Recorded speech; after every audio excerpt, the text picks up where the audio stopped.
Welcome to SolidCAM Professor. I'm Sydney, your SolidCAM Professor, with one of many videos available to you 24 hours a day, 7 days a week.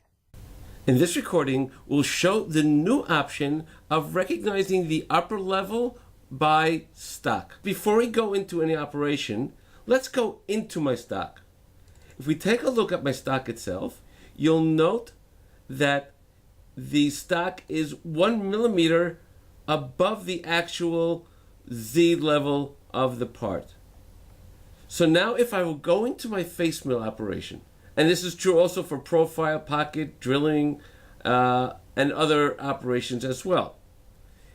I'll choose my geometry. I have my tool, a simple face mill. When I go to my levels, we have the option here now taking automatically by target. If I want, I can open up this combo box and I can choose by stock.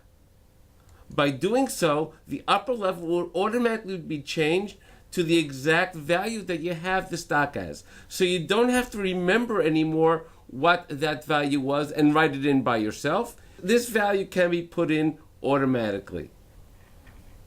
For more videos on SolidCAM Professor, please go to our website www.solidcam.com and look for our Professor tab. Take care and have a nice day.